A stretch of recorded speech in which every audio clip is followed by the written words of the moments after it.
Merhaba sevgili arkadaşlar. Bugün size Alice Harikalar Diyarında adlı harika bir hikaye anlatacağım. Sıcak bir yaz sabahıydı. Yumuşak güneş ışığı büyük bir meşe ağacının yaprakları arasından süzülüyordu. Altında Alice adında küçük bir kız oturuyordu. Altın rengi saçları ışıkta parlıyordu. Ablası yanında sessizce bir kitap okuyordu. Ama kitapta resim yoktu, sadece kelimeler vardı. Alice sıkılmaya başlamıştı. Gökyüzüne baktı ve kuşların uçuşunu izledi. Tam o sırada çimenlerin arasından bir şey fırladı.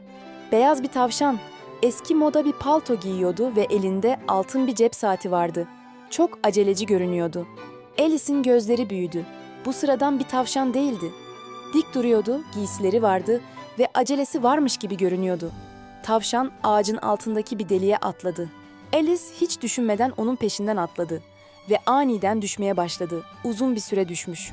Etrafında kitaplar, saatler ve lambalar yüzüyordu. Sanki zaman durmuş gibiydi. Alice derin bir tünelden aşağıya doğru sürüklendi. Saçları havada dönüyordu. Kalbi heyecan ve merakla hızlı hızlı atıyordu. Bu sıradan bir rüya gibi gelmiyordu. Gerçek gibiydi. Alice indiğinde her şey sessizdi. Gözlerini açtı ve çok yüksek duvarları olan uzun bir koridor gördü. Tavandan loş ışıklar sarkıyordu. En uçta küçük, süslü bir kapı duruyordu. Kapının yanında 3 ayaklı bir masa vardı. Üzerinde parlayan bir şişe vardı ve etiketinde şöyle yazıyordu: "İç beni." Alice bir adım daha yaklaştı. Koridor büyülü gibiydi. Duvarlar hafifçe parıldıyor ve gölgeler etrafında dans ediyordu. Şişeden bir yudum aldı ve vücudu küçülmeye başladı. Ayakkabıları gevşedi, elleri küçüldü. Artık kapıdan sığacak kadar küçüktü. Kapının ardında fantastik bir dünya vardı. Alice küçük adımlarla ilerledi. Dev mantarların, parlayan çiçeklerin ve çırpınan kelebeklerin yanından geçti. Mantarlardan birinin üzerinde yeşil bir tırtıl oturuyordu.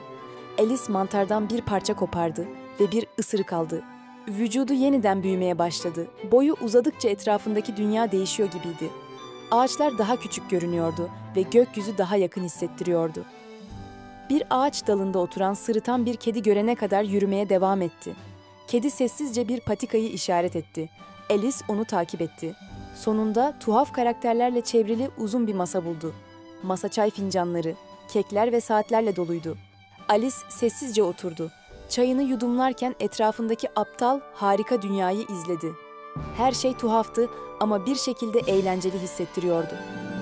Çay partisinden sonra Alice, kalp şeklindeki çitlerle çevrili renkli bir bahçede dolaştı. Kırmızı güller, sarmaşıklarla kaplı kemerler ve taş yollar vardı. Ortada, Kupa Kraliçesi tarafından yönetilen bir kroket oyunu oynanıyordu. Ama bu normal bir oyun değildi.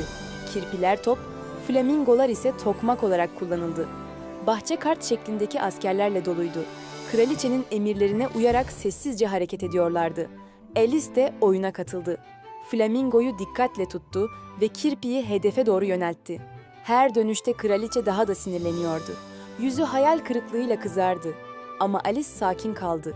Oyun devam ederken Alice akıllıca hamleler yaptı ve oyunu kurallarına göre oynadı. Kraliçe buna dayanamadı.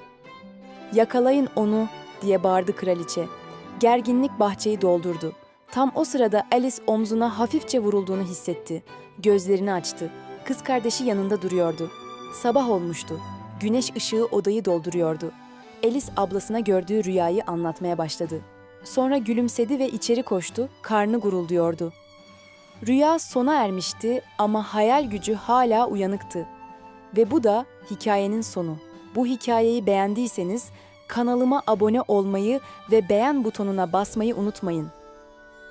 Bir sonraki hikayede görüşmek üzere. Kendinize iyi bakın. Hoşça kalın.